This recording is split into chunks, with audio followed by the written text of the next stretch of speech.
Ça va? Est-ce que vous voyez bien? C'est parfait. Donc, je passe tout de suite à la prochaine diapo. Nanana. Alors, donc, on sait qu'il y a une accumulation de gaz à effet de serre dans l'atmosphère et que ça cause de graves perturbations du climat et des écosystèmes de plus en plus fréquents. Qu'est-ce que ça veut dire à travers le monde? C'est la désertification. Ce n'est pas qu'au sud que ça se passe. On a vu la fonte des glaciers au nord, la hausse des niveaux des océans qui cause de plus en plus d'inondations, des pertes importantes de la biodiversité, des sécheresses, des tempêtes, des vagues de chaleur. Euh, il y a des conséquences partout dans le monde. Et ce qu'on se rend compte, c'est que les conséquences, elles sont plus graves pour les pays du Sud en général et pour les femmes et les personnes les plus vulnérables. Il y a une double inégalité causée par les changements climatiques. Les changements climatiques, c'est à la fois le résultat et la source d'inégalités. Les pays comme le Canada c'est un des grands pays pollueurs du G7 qui subit moins de conséquences que de très nombreux pays à travers le monde, des pays du Sud, qui polluent beaucoup moins, mais qui en ont des résultats plus grands. Et vous savez, on dit souvent qu'il y a un Sud au Nord. Au Canada, où on pollue énormément, dans le sud du Canada, les conséquences se font sentir plus cruellement, d'une façon très importante et rapide pour toutes les populations qui habitent le nord du Québec et le nord du Canada. Cette situation de double inégalité, je viens de le dire, elle se vit différemment et ça maintient l'aggravation des changements climatiques parce qu'il y a beaucoup de responsabilités qu'on ne reconnaît pas ou qu'on ne prend pas les virages assez rapidement pour freiner ces changements climatiques.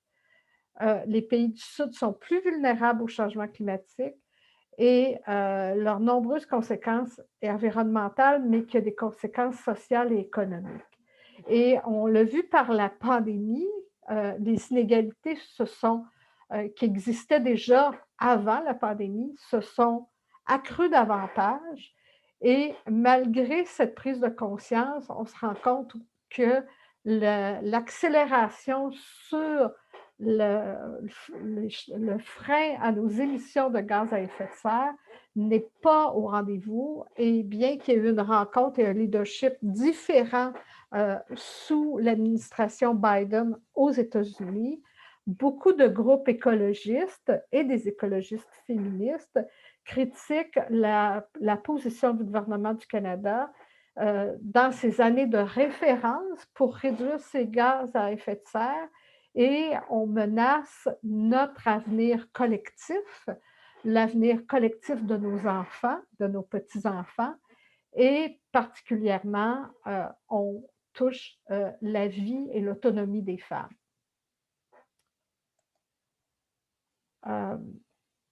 Il y a des groupes sociaux qui sont plus vulnérables et il y a des groupes sociaux qui ont une plus grande responsabilité face au changement climatique. Et parmi les plus vulnérables aux conséquences et à l'érosion des droits, on peut voir que des facteurs tels le colonialisme, pour tous les pays du Sud qui ont déjà été exploités par les pays du Nord, on parle de leur richesse, par exemple, de leurs ressources naturelles et de toute l'exploitation que le colonialisme a engendré et a maintenu depuis même la libération des pays des anciennes colonies, le regard colonialiste, les systèmes économiques, l'organisation internationale des pays est énormément entachée de colonialisme Et je pense qu'on doit aussi regarder comme mouvements sociaux, on est aussi entaché d'un certain colonialisme dans nos rapports nord-sud. Donc, ces questions-là doivent être intégrées quand on veut faire une analyse de la justice climatique. Le sexisme est un autre système important.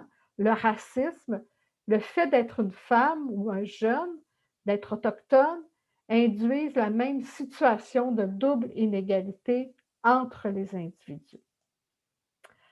Alors, avant de passer à une première période de questions, la justice climatique, c'est de porter un regard qui exige de transformer en profondeur un système générateur d'inégalités qui ne peut pas se faire sans bousculer de puissants intérêts en place. Ça rejoint beaucoup les analyses féministes qui disent qu'on peut pas, on doit aller à la racine, on doit comprendre les oppressions, on doit comprendre l'intersectionnalité des oppressions. C'est la même grille qu'on doit appliquer pour comprendre les changements climatiques, leur impact, et si on veut vraiment renverser la vapeur, c'est un système, ce sont les systèmes d'oppression qu'on doit changer. Et ce n'est pas sur le climat qu'on s'attaque en premier, c'est de changer ces systèmes d'inégalité qui servent de puissants intérêts, capitalistes notamment, et qui font en sorte qu'on maintient toujours une grande proportion d'émissions de gaz à effet de serre.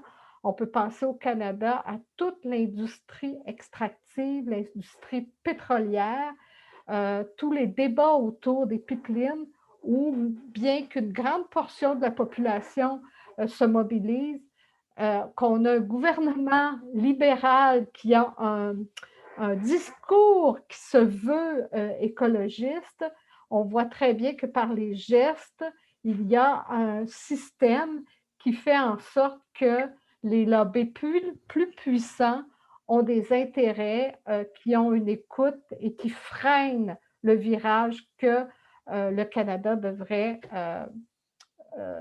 prendre à plus grande vitesse. Alors, si vous permettez, je pense qu'on pourrait faire un premier échange s'il y en a qui ont des commentaires, des choses à ajouter ou à insister, des questions avant de poursuivre. Alors, je vais juste arrêter de partager mon écran pour qu'on puisse échanger. Alors, est-ce que ça te convient, Marie-André? C'est un excellent plan de match. On part avec une première ronde de questions. Les mains se lèvent. En fait, il y en a une. Marie-Pierre Roy du Saguenay-Lac-Saint-Jean, si je ne m'abuse. Salut Marie-Pierre. Allô. Ça m'a vraiment fait penser, j'étais dans le système de santé avant, puis ça me fait penser aussi à tout l'esprit de s'attaquer aux causes des problèmes et non pas aux symptômes. Et je trouvais que le parallèle était vraiment intéressant à faire.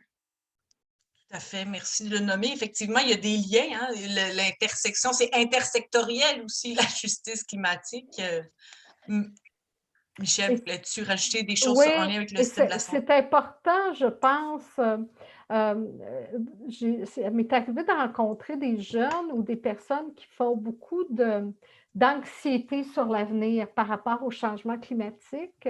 Et ça me touche beaucoup. Puis faut être à l'écoute de ça parce que ça touche beaucoup les femmes qui se sentent responsables. Hein. C'est toute notre socialisation aussi où on est responsable de nos familles, de nos proches, de nos jeunes. Et aussi, on se sent responsable de l'avenir de la planète.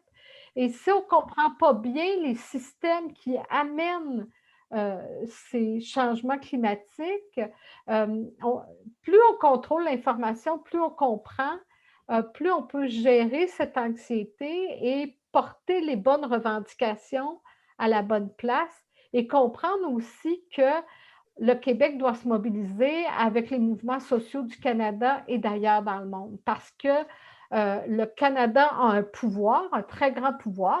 Il est dans le G7, il fait partie des plus grands réseaux au sein de l'ONU, mais il faut aussi qu'on agisse avec les autres pays. Donc, il faut vraiment... le gouvernement du Québec a un rôle à jouer, c'est sûr, le gouvernement du Canada encore plus grand et au sein des grands réseaux internationaux. Alors, donc, je pense que c'est important on ne peut pas parler de justice si on ne comprend pas qu'est-ce qui cause l'injustice. C'est sûr que ce soir, on n'a pas beaucoup de temps de creuser, mais si on creusait juste sur les systèmes de racisme et toute la place des Autochtones, par exemple, dans la compréhension de ce qui cause les changements climatiques et ce qui menace notre environnement ou la terre-mère, je pense qu'on a beaucoup à apprendre d'elles et des nations autochtones. C'est la même chose de ce qu'on peut apprendre des mouvements sociaux mobilisés partout à travers la planète et qui luttent soit contre le capitalisme, contre le racisme ou contre le colonialisme. Alors, c'est tous des systèmes d'oppression qui sont au cœur de la marche mondiale des femmes et qui vous permettent aussi de bien placer la revendication québécoise dans cet ensemble-là. Définitivement. Merci beaucoup. Prochaine question, Madame Élisabeth Germain. Bonjour, Michel. Bonjour. Ben c'est ça, parlant d'aller aux causes, je trouve que trop souvent, on ne parle pas vraiment des causes, en fait. On dit c'est les gaz à effet de serre, c'est les émissions de gaz à effet de serre. Mais c'est comme si ça venait de nulle part, que ça venait d'un système imprenable, un nuage à quelque part, alors que la cause, c'est notre type de production et de consommation. Et ça, c'est porté par le système capitaliste. Puis ma question, ça serait comment ça se fait qu'on n'arrive pas à nommer véritablement les causes capitalistes, puis à diriger notre lutte précisément sur le capitalisme, pas à cause d'une idéologie anticapitaliste, mais par l'observation très rigoureuse de ce qui effectivement apporte le désastre écologique. Puis moi, il me semble que, en tout cas, quand je me sens éco-anxieuse, c'est moins à cause des phénomènes géologiques, climatiques et tout, qu'à cause de notre impuissance face à ces grands décideurs économiques qui continuent à provoquer le désastre. Oui. Mais tu as raison, Elisabeth, et c'est pour ça que trop rapidement, j'ai évoqué quelques causes systémiques. Mais je crois que pour enlever le poids sur les individus, ce n'est pas Elisabeth et Michel toutes seules qui peuvent renverser ça. Oui, on va développer des pratiques écologiques dans notre quotidien, puis on essaie de donner l'exemple à nos enfants, nos petits-enfants, mais remarquons les mouvements sociaux qui se battent pour les transports en commun. Remarquons les mouvements sociaux, les féministes qui se battent contre les pipelines ou pour une réduction de l'énergie des fossiles non renouvelables. Tentons de remarquer quand même que c'est peut-être pas tout l'édifice en même temps du capitalisme qu'on arrive à ébranler, mais je crois qu'il faut mesurer nos victoires. Et nos victoires, c'est aussi de continuer d'être mobilisés au sein de la Marche mondiale des femmes, surtout que la marche est toujours un bon exemple d'analyse systémique des revendications qu'elle porte. Et quand peut-être que mon langage est un petit peu, il ne serait pas accessible si j'allais animer une activité dans une école secondaire, parce que vous savez qu'à l'ACOSI, on fait beaucoup d'animations, d'activités dans les écoles. Puis vous avez des bons outils pour animer puis rendre ça accessible, parce que je crois que tous nos concitoyens et concitoyennes sont à même de comprendre c'est quoi les systèmes qui amènent cette menace sur toute la planète qui s'appelle les changements climatiques et qui menacent notre environnement collectif. Alors, mais je pense qu'il faut cibler les petits pas qu'on fait ensemble et ce que d'autres mouvements sociaux font aussi qui contribuent à ça. Alors, je pense que tu vas m'inviter à continuer. En fait, il reste deux interventions. Fait que je les prendrai les deux en même temps, puis tu formules une petite réponse rapido, mais très profonde. Donc, Emilia Castro, pardon. Oui, bonjour tout le monde. Bonjour Michel. M'entendez-vous bien? Je n'ai pas mis l'image pour avoir une bonne réception. Je voulais dire que j'ai beaucoup aimé ta présentation, ton début, là, on va continuer bien sûr, sur vraiment nommer les systèmes d'oppression, parce que c'est à partir de ça qu'on se retrouve aujourd'hui avec une planète en péril. Et ça, je pense qu'il va falloir qu'on le fasse de plus en plus. Dans les pays du Sud, un matin, j'étais en rencontre avec les pays des Amériques. L'analyse qui est faite, il faut s'attaquer au système. Mais ça passe beaucoup par la formation politique, la formation populaire. Et j'aimerais ça que tu abordes ces questions-là, parce qu'il y avait une grosse critique que les femmes des pays du Sud faisaient ce matin. C'est toutes ces sorties que les pays du Nord font avec l'économie verte, que ça ne veut rien dire dans le fond. Parce qu'on peut travailler, bien sûr, dans le quotidien, puis tout ça, mais si le système continue à nous exploiter, parce que nous exploitons, nous, les personnes, les êtres humains, les femmes, mais aussi exploite la planète. Et le problème, c'est que dans les pays du Sud, elle vit jour à jour. Alors, la planète, vraiment, aujourd'hui, avait en Afrique, dans les Amériques et tout ça, le problème d'eau est énorme. Vraiment. Et c'est les compagnies minières qui sont en train de faire ça, les compagnies minières canadiennes. Alors, je vais me centrer plus ma question sur toute la question, les moyens au niveau de la formation politique qu'on peut faire ici, puis qu'il faut que nous, on a commencé à faire, mais l'analyse des classes, selon moi, l'analyse des systèmes est encore faible. Merci. Merci. Alors, oui, vraiment, c'est une très bonne intervention, mais je pense qu'on doit le faire à partir d'où on est. Alors, il y avait des camarades, je ne les vois plus sur mon... Ah bon, Marie-Pierre, je ne sais pas si c'est Marie-Pierre ou sa copine à côté, là, mais qui disait, je viens du système de santé. Je pense que les syndicalistes, là où elles sont, font une analyse systémique de la santé. Rama, je ne sais pas dans quel domaine tu travailles, mais je crois que c'est un centre de femmes, les groupes de la FEA l'ont fait souvent.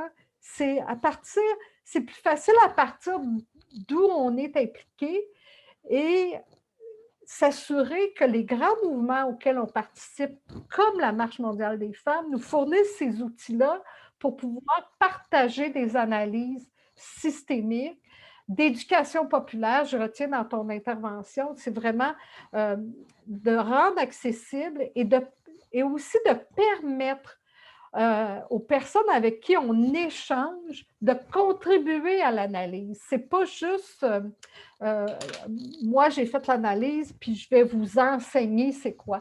Je pense qu'il faut partir des préoccupations des gens parce que je crois, moi, que de plus en plus de nos concitoyennes et concitoyens qui sont préoccupés et puis qui comprennent déjà que c'est des systèmes qui amènent. Mais trop souvent, on a l'impression que c'est David contre Goliath puis qu'on ne peut rien faire. Et c'est ça peut-être qu'il faut affirmer que oui, on pourrait faire quelque chose et qu'il y a des mouvements sociaux, des groupes de femmes mobilisées. Tu parles dans les Amériques, c'est des modèles d'engagement. On a à apprendre les unes des autres, à échanger davantage. Puis s'il y a quelque chose que nous a appris la pandémie, c'est que, regarde, on organise une soirée, on est 50 ce soir, puis je ne sais pas combien on est sur Facebook. Ça aurait été bien plus le fun de se voir en personne, mais on ne l'aurait pas fait. Hein, parce que les frais de déplacement, puis ça ne veut pas dire qu'on n'en fera pas, mais là, on fait des activités avec des femmes du Sud. Je pense que c'est ensemble, peut-être, que ça va changer si on fait ensemble ces analyses systémiques. Puis là, ça va nous permettre d'avoir des meilleures stratégies. Mais bon, on va pas. Probablement que moi, à l'âge que j'arrive, je vais passer le bâton aux générations futures. C'est des cycles. On pense à du moyen terme, tout ça, mais si on ne le fait pas là, maintenant, on n'y arrivera pas. Merci beaucoup, Michel. Puis je vous mets dans le clavardage un lien vers l'école féministe Berta Cáceres qui a été initiée justement par la Marche mondiale au niveau international. Donc, allez en apprendre sur justement toutes ces expériences d'éducation populaire, de faire parler nos vécus ensemble, fort inspirant. Dernière question avant ton prochain bloc, Rama Diallo. Allumez votre micro, Rama. Rama, on ne vous entend pas. Voilà, c'est votre petit micro Zoom. Donc, on appuie sur l'icône en bas à gauche de votre écran. Est-ce qu'il est correct là? Oui.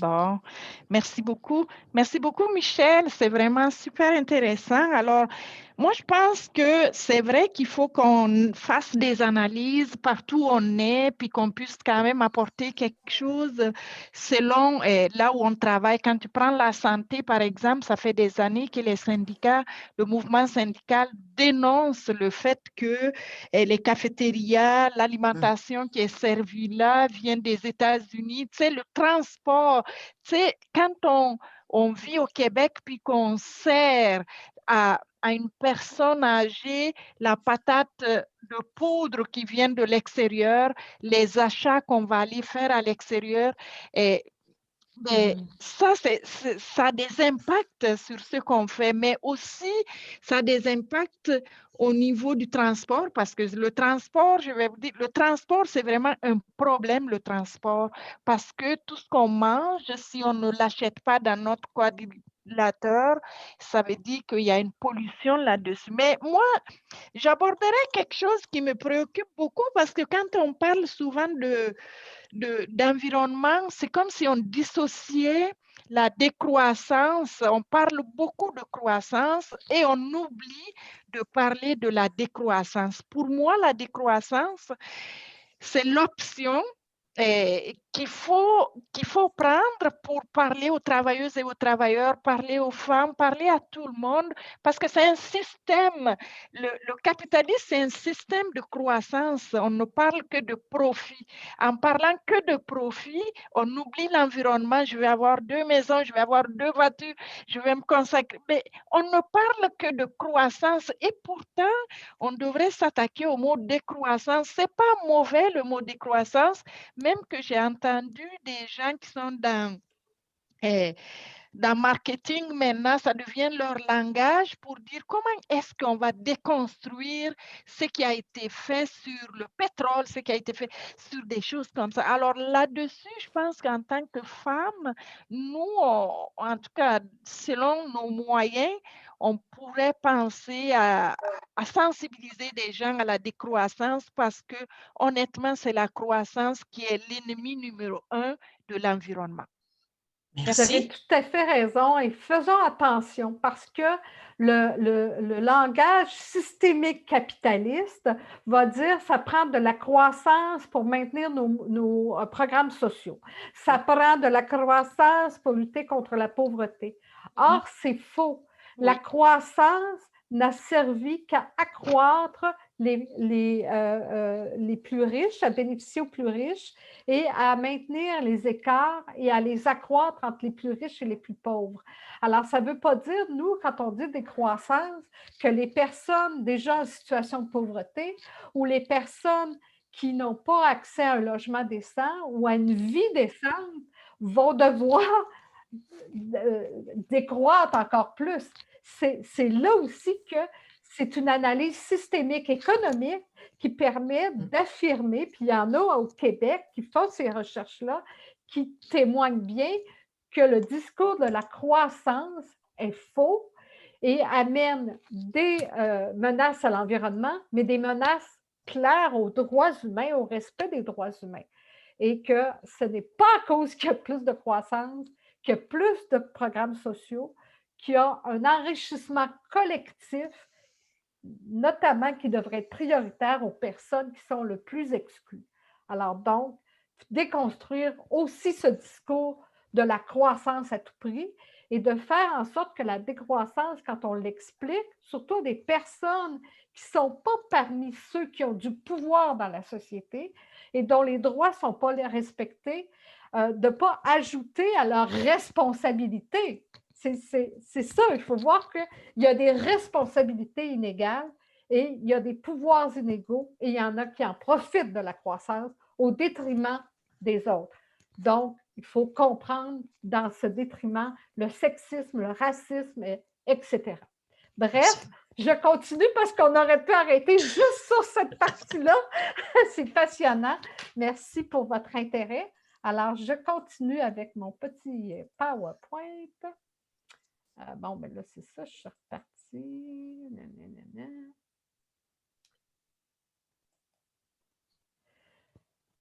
Donc, je pense que je vais passer ça. Je l'ai vraiment répété souvent. Mais en plus des femmes et des populations autochtones, on voit apparaître aussi des situations de migrants, de migrantes climatiques. Dans les premières diapos, je vous parlais des sécheresses, la désertification qui augmente. Ça amène des populations à être obligées de se déplacer. Il y a des situations aussi pour les travailleuses et les travailleurs. Il faut, dans la justice climatique, penser et travailler avec les travailleuses et les travailleurs qui sont dans les industries qui ajoutent des menaces à l'environnement, travailler à une transition juste aussi pour ces personnes-là, ensemble. Donc, il faut concevoir aussi une vision globale des impacts et des changements et travailler avec les personnes directement concernées. Aux prises avec la discrimination sexuelle et les stéréotypes, les femmes subissent déjà diverses inégalités et c'est pour ça qu'elles sont particulièrement vulnérables au changement climatique, surtout dans les pays du Sud. Je ne dis pas qu'on ne l'est pas touché non plus au Québec ou au Canada.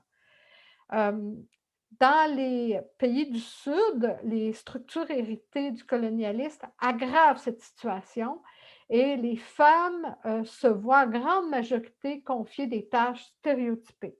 Elles occupent ainsi des rôles de soutien dans leur famille et de leur communauté, s'occupent des cultures de base, des semences, du bétail, de l'approvisionnement en eau et en bois, des corvées domestiques, ainsi que des soins aux enfants et aux personnes âgées et malades. Dans des communautés, dans une grande majorité de communautés, c'est très, très traditionnel.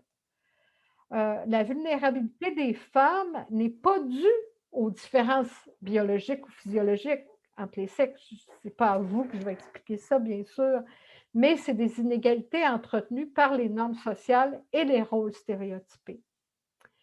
Elles sont surreprésentées parmi la population vivant sous le seuil de la pauvreté ou dans des zones à risque.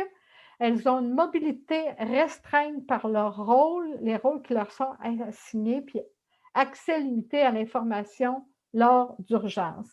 D'ailleurs, on a observé, par exemple, que quand il y a des inondations ou des ouragans ou des tsunamis, il va y avoir plus de femmes qui vont décéder que d'hommes. Pourquoi? Parce que les femmes ne vont pas courir se mettre à l'abri sans amener les enfants, les parents, les personnes malades. Elles supportent toute cette communauté-là et elles ne vont pas fuir sans amener avec elles les personnes qui dépendent d'elles et c'est des personnes encore plus vulnérables qu'elles. Ou, par exemple, on a observé dans certains secteurs que des vêtements traditionnels ne permettent pas de courir ou de grimper à des arbres parce qu'il peut y avoir des inondations spontanées très, très importantes. C'est un exemple, je pourrais en trouver d'autres, mais vous comprenez que tous les stéréotypes vont faire en sorte que quand elles ont à faire face à un facteur, à une situation d'urgence, elles sont aussi plus vulnérables à cause des stéréotypes et des responsabilités qu'elles ne partagent pas avec les hommes trop souvent, mais dont elles assument une lourde charge qui va les rendre plus vulnérables. Rappelons-nous que nous, les femmes, on réalise 66% du travail, y compris non rémunéré, Je sais que la FEAS a fait toute une grande bataille pour la reconnaissance du travail non rémunéré. Produire 50% des aliments compte pour 70% des personnes vivant sur le seuil de la pauvreté. Nous touchons, je devrais parler où nous touchons globalement 10% des revenus et on possède 1% des propriétés. Alors donc, ça permet de voir ces inégalités, comment elles perdurent et qu'elles ont un impact, y compris sur les questions de changement climatique. Les femmes, en général, disposent bien souvent d'un accès restreint à de nombreuses ressources qui pourraient contribuer à leur émancipation et à leur reconnaissance. Je ne dis pas qu'il y a une longue marche qui a commencé vers l'émancipation, mais elle est souvent restreinte. Il y a des lois qui restreignent les propriétés foncières, les leviers financiers, l'éducation, les emplois rémunérés. Penser que ça peut être difficile pour des femmes et des filles qui ont des tâches comme l'approvisionnement en eau et en bois, qui exigent tellement d'heures de travail que ça empêche les filles de fréquenter l'école. Et le fait de ne pas fréquenter l'école, bien, vous le savez, ça compromet leur chance d'améliorer leur situation socio-économique. Je me rappelle avoir rencontré dans une communauté de l'arrière-pays en Haïti des petites filles dans une classe et je leur demandais, je rigolais un peu, puis je disais, bon, votre professeur, est-ce qu'il est sévère? Est-ce qu'il vous donne trop de devoirs? Là, elle ne répondait pas, puis j'étais un peu mal à l'aise. Je me disais, mon Dieu, est-ce que j'ai choqué en posant la question? Puis là, le professeur m'expliquait devant les petites filles, non, on ne peut pas faire des devoirs parce que les petites filles marchaient 1 heure matin, 1 heure le soir pour venir à l'école. Et quand elles arrivaient chez elles, il fallait qu'elles aident leur mère et remarchaient pour aller chercher de l'eau. Donc, c'est tout ça. Et là, on parle de maintenant. Là. Donc, il y a encore des milliers de filles à travers le monde qui, bien qu'elles vont à l'école, vont lâcher à un moment donné parce que la tâche est très lourde. Donc, tout ça joue aussi dans l'injustice climatique.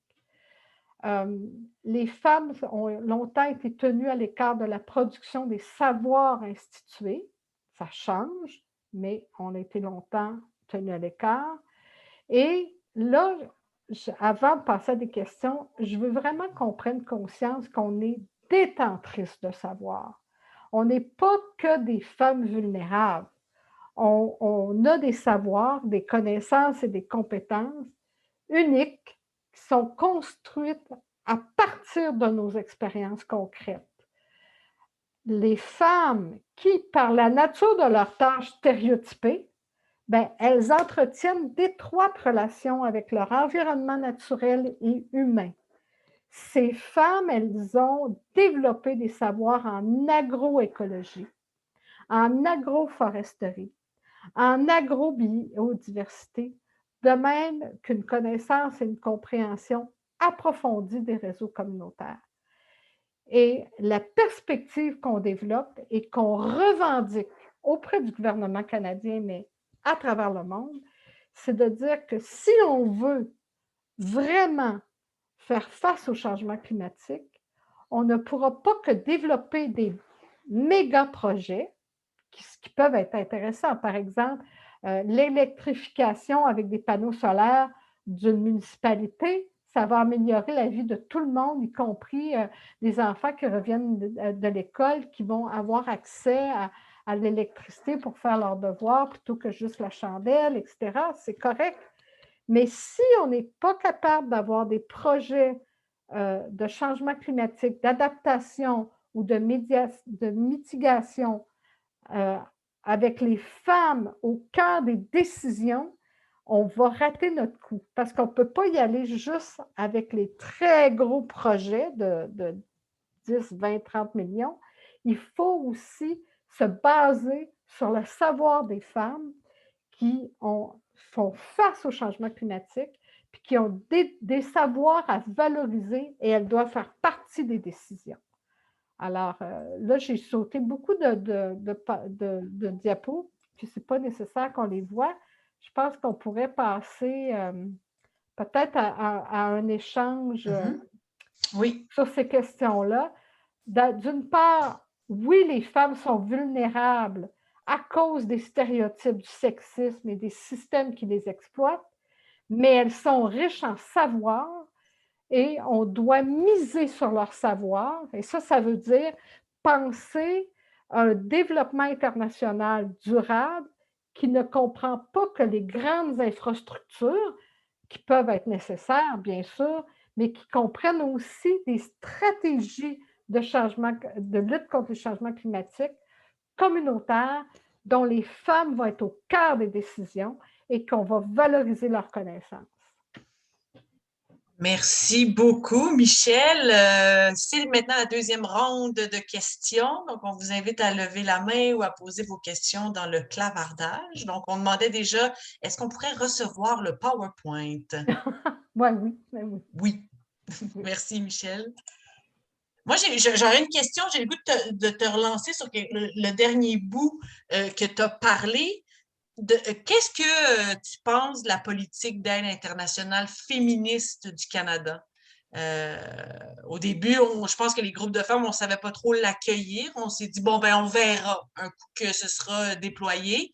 Qu'en est-il sur le terrain présentement?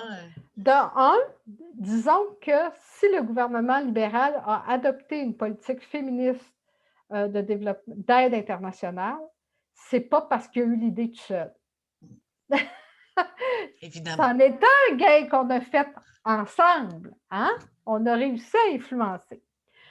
D'abord, pour la COSI, on aurait aimé mieux une politique de solidarité internationale. Parce qu'on est un petit peu... Regardez quand je vous disais le vieux faux colonialisme, là, la politique d'aide internationale. Nous autres, on aimerait mieux de solidarité parce qu'il y a une répartition inéquitable des richesses et il est du devoir d'un gouvernement comme le Canada d'avoir des politiques de solidarité, de coopération qui permettent de rétablir et de donner des moyens à des groupes, particulièrement des groupes de femmes, de développer leurs propres projets.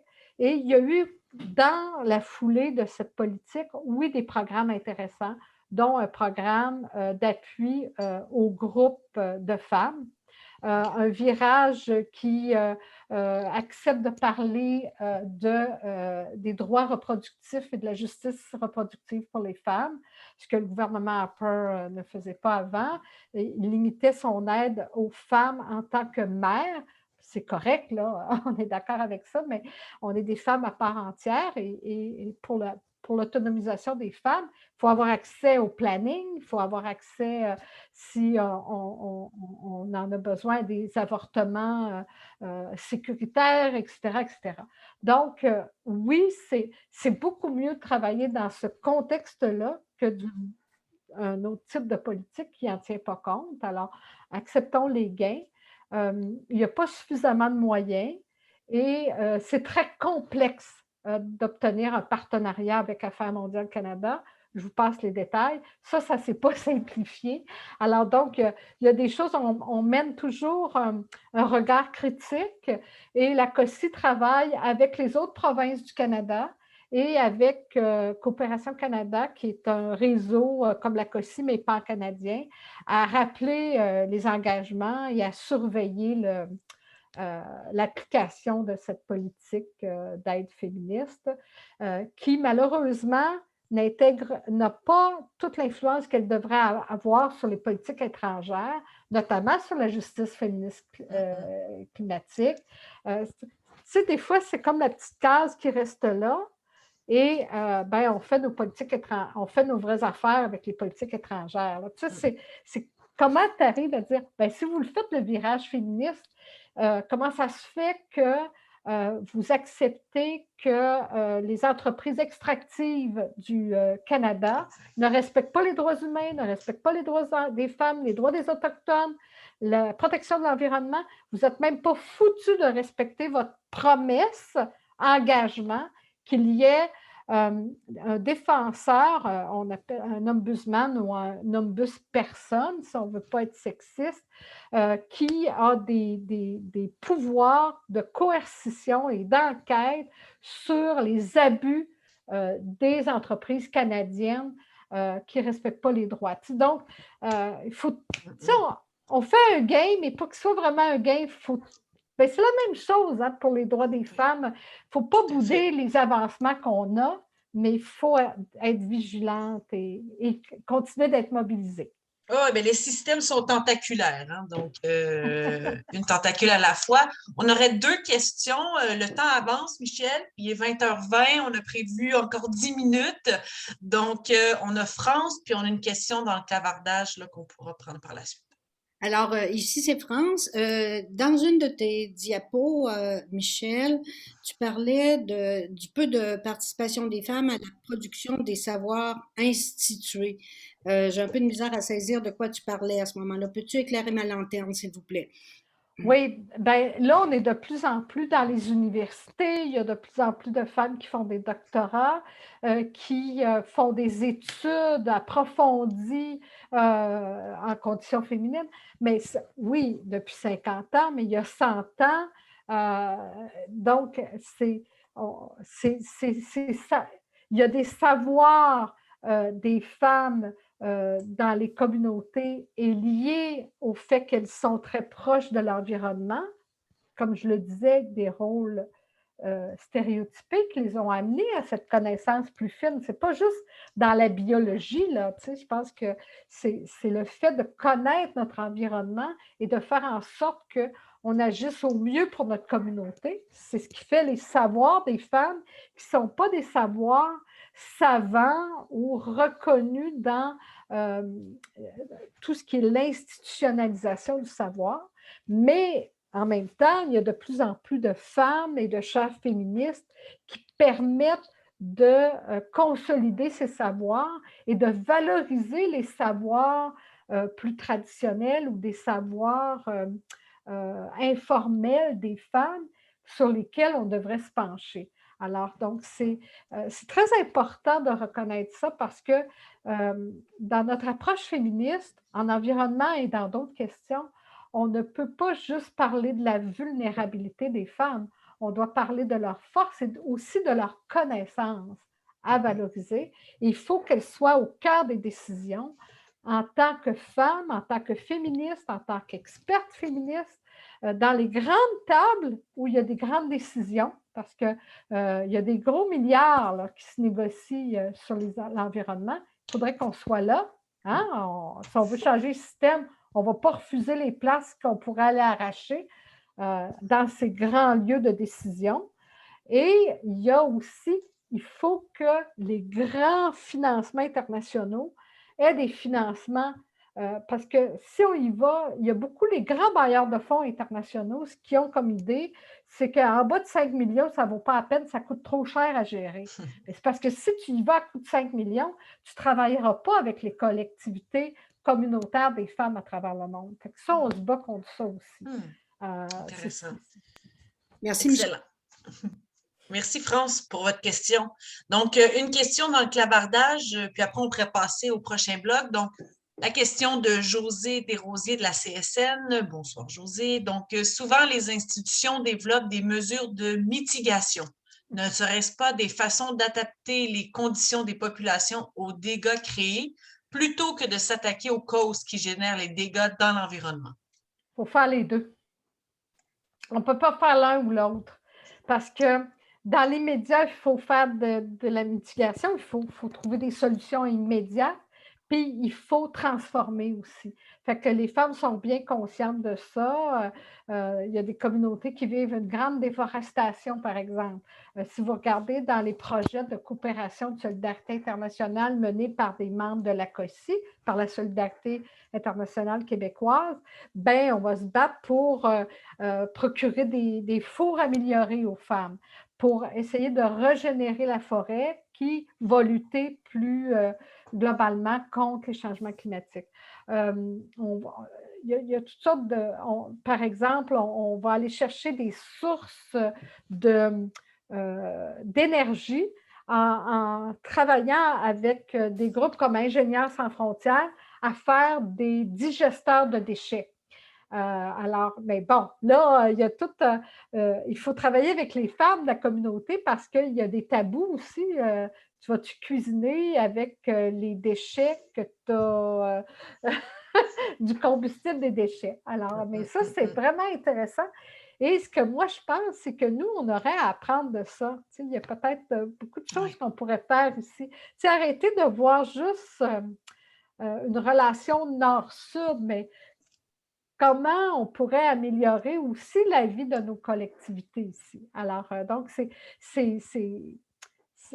il faut faire l'adaptation, la mitigation. On ne peut pas faire une stratégie ou l'autre. Il faut faire les deux stratégies avec une perspective à moyen et à long terme de, bon, on n'aime pas l'expression développement durable, mais de ce sentiment-là de durabilité, de maintien de la biodiversité, etc., etc. Excellent. Je m'étais trompée, il restait une question, mais je pense qu'effectivement, c'est un sujet d'un prochain webinaire, à savoir est-ce que les religions sont des freins? Donc, je pense que c'est un sujet vaste, mais peut-être as-tu une réponse? Je dirais que c'est les deux.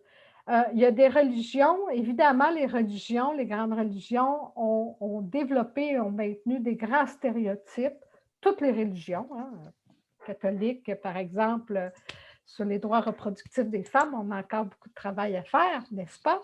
Mais quand les groupes de solidarité internationale québécois travaillent dans des communautés reculées, il y a des leaders religieux dans les communautés qui peuvent être des alliés pour amener les changements. Parce que ça ne vient pas de nous, ça vient des collectivités.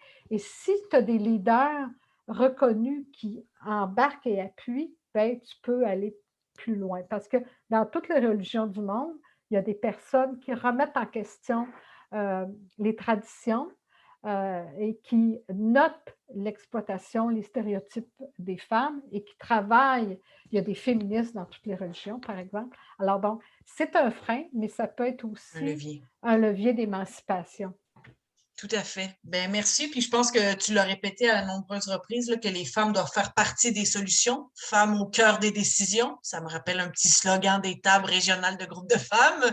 Donc, écoute, Michel, il est 20h27. Il reste un bloc à ta présentation. Si tu as le goût de nous le présenter pour qu'on ait un topo complet. Je pense que j'avais déjà fait le tour. Okay. Dans nos revendications, je voulais vous parler, la COSI, Changeons le système, pas le climat. Ça fait l'objet d'une pétition. Puis il y en a parmi vous qui l'ont signée, je crois. On l'a déposé à la Chambre des communes à Ottawa en mars. Il y a une députée qui a porté, on était proche du 20 000 signatures. Même en février, on a fait une table ronde avec des députés des 4 partis pour porter nos revendications. Et je vous dirais que pour vous ici, probablement que c'est assez évident qu'il faut avoir une compréhension féministe des changements climatiques si on veut arriver à renverser la vapeur. Puis ce n'est pas juste les féministes qui doivent l'avoir. Il faut qu'on le comprenne de ce point de vue-là.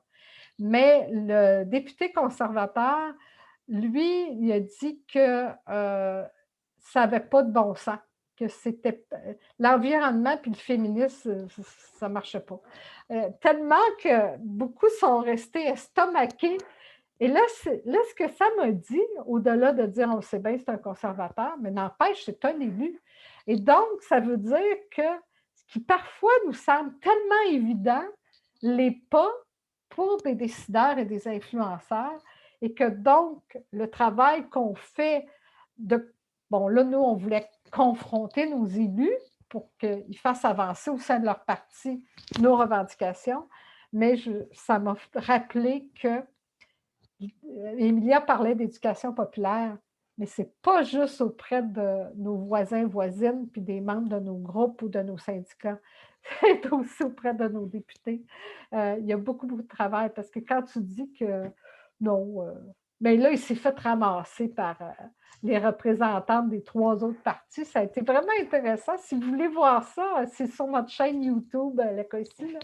Et donc, ça a quand même été déposé et le gouvernement du Canada nous a fait des longues réponses là, sur chaque revendication. On en avait 4, dont une sur les femmes et une sur le respect des nations autochtones, où on disait notamment que chaque accord que le Canada va signer en termes de changement climatique devrait inclure le respect de la Charte de l'ONU des droits autochtones, notamment au consentement libre et librement consenti, parce que ça joue beaucoup sur les menaces de l'environnement.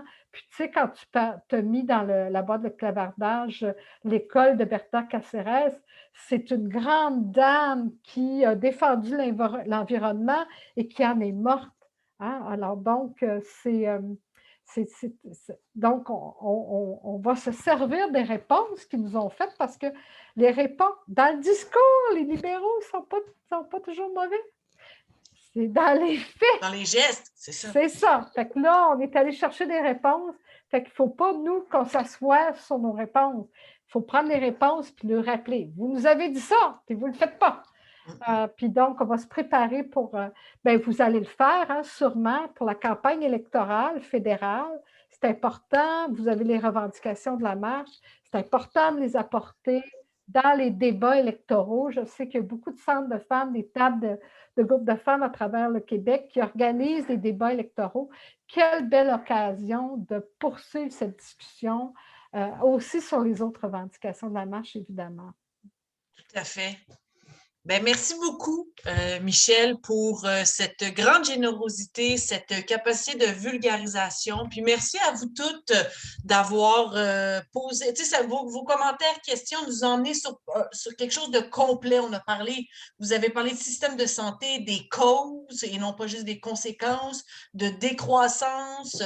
Sérieusement, on pourrait faire plusieurs petites rencontres comme ça d'1 heure pour pouvoir aussi se solidariser, apprendre. On a beaucoup appris. Je pense que c'est important aussi de saisir chacun des mots. Bon, moi, mitigation, j'y suis peut-être pas encore arrivée. J'ai pas eu le temps de googler. Ça va être mon devoir après. Mais voilà, merci beaucoup, Michel. Merci à toutes d'avoir été présentes ce soir. On a atteint une 50aine de militantes féministes à travers le Québec là, qui, ce soir, ont décidé d'apprendre le b.a.-ba de la justice climatique. En fait, c'était le premier webinaire. Il y en a une longue série qui s'en vient. Ce soir, c'était le b.a.-ba. Et demain, ce sera passer de la parole aux actes. Donc, merci on est déjà là-dedans. On est déjà là-dedans. Alors, merci. C'était surtout pour moi un grand plaisir de partager avec vous. Et puis, j'espère qu'on aura l'occasion de se reparler et certainement de marcher encore ensemble très, très bientôt. Ben oui, hein, tant que les femmes ne seront pas libres, nous serons en marche, c'est certain. Quand, on ne le sait pas encore, mais suivez, on vous invite à suivre vos tables régionales de groupes de femmes, les coalitions régionales pour savoir les prochaines actions. On vient de passer justement la revendication justice climatique. La prochaine en octobre, avec l'événement clôture, sera la revendication sur les femmes autochtones. Donc, plusieurs rendez-vous féministes à venir. Merci beaucoup et puis bonne soirée. Vous pouvez ouvrir vos micros et vous saluer dans la cacophonie. Juste pour